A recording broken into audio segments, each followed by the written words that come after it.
नमस्कार दोस्तों, एक बार फिर स्वागत है आपका हमारे शो चिराग मिस्टीरियस में।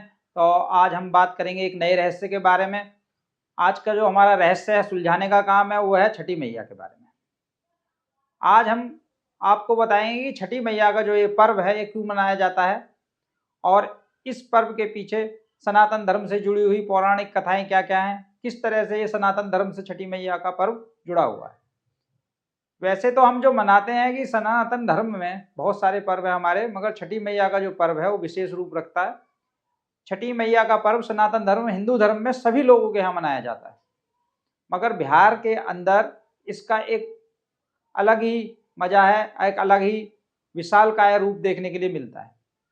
जब बच्चे का जन्म होता है तो बच्चे के जन्म के छठे दिन हम छठी मैया का पर्व मनाते हैं, मगर इसको कार्तिक मास की षष्ठमी तिथि के समय विशाल रूप के रूप में मनाया जाता है।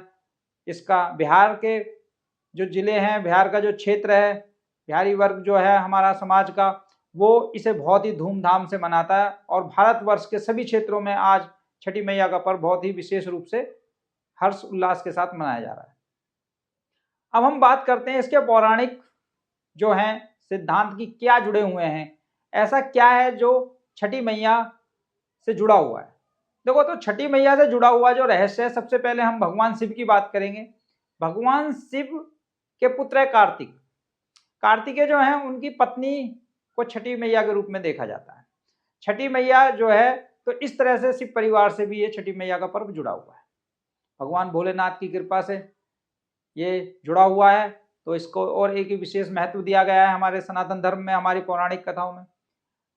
इसी से जुड़ते हुए हम चलते हैं कि श्री राम, जब भगवान श्री राम हमारे रावण को हराने के बाद में जब अयोध्या वापस लौटे, तो उन्होंने प्रजा के सुख शांति के लिए, क्योंकि प्रजा को अपने बच्चों की तरह मानते थे, तो प्रजा को बच्चों की तरह मानते थे, तो इसलिए उनकी सनातन धर्म में ये देखा गया है कि जो अपनी प्रजा के लिए राजा जब पर्व मनाता है तो उसके लिए उन्होंने व्रत रखा और उस व्रत को पूर्ण करा और अयोध्या में सुख शांति समृद्धि की कामना करी माता।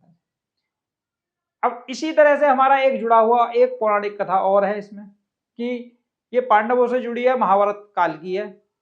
महाभारत काल में क्या हुआ कि जब द्रौपदी को जुए में हार गए पांडव, तो द्रौपदी उस समय बहुत ही लाचार बेबस अपने आप को समझ रही थी, तो उन्होंने छठी मैया का व्रत रखा और उसके बाद में उन्होंने छठी मैया के व्रत रखने के बाद में उनको समृद्धि दोबारा मिली। पांडवों ने कौरवों को हराया, राजपाट वापस लिया और सुख समृद्धि को पाया। छठी मैया का जो ये विशेष पर्व है ये मनाया जाता है बच्चों की दीर्घ आयु के लिए, संतान के सुख के लिए। कुछ लोगों के संतान नहीं होती तो वो भी इस पर्व को मना सकते हैं, व्रत रख सकते हैं, संकल्प कर सकते हैं और छठी मैया उनकी मनोकामना पूर्ण करती है, 100% करती है। इसमें कोई भी शंका करने की जरूरत नहीं है। इस पर्व को बहुत ही धूमधाम से मनाते हैं। इस पर्व में प्रचलन क्या है कि इस पर्व का प्रचलन यह है कि जब संध्या काल को जो सूर्य अस्त होता है तो उसको अर्घ दिया जाता है।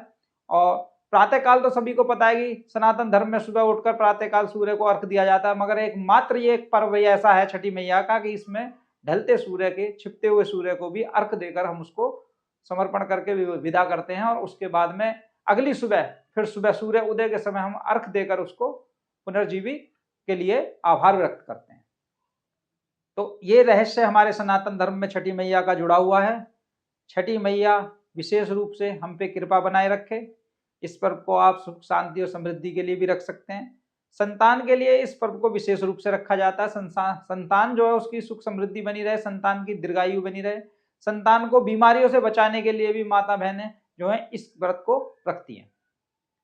तो इसी तरह से जुड़े रहिए हमारे शो से। हम इसी तरह इतिहास के छुपे हुए पन्नों में से नई नई बातें खोज कर आपको देंगे। हमारा लक्ष्य सनातन धर्म को जन जन तक पहुंचाना है, विश्वव्यापी सनातन धर्म को पहुंचाना है। हमारा सनातन धर्म पूरे विश्व में छाए, हमारा सनातन में छुपी हुई जो भ्रांतियां उनको दूर करते हुए हम इस ज्ञान को विश्व के कोने कोने तक ले जाएं। यही मनोकामना के साथ में हम आपको नमस्कार करते हैं। धन्यवाद।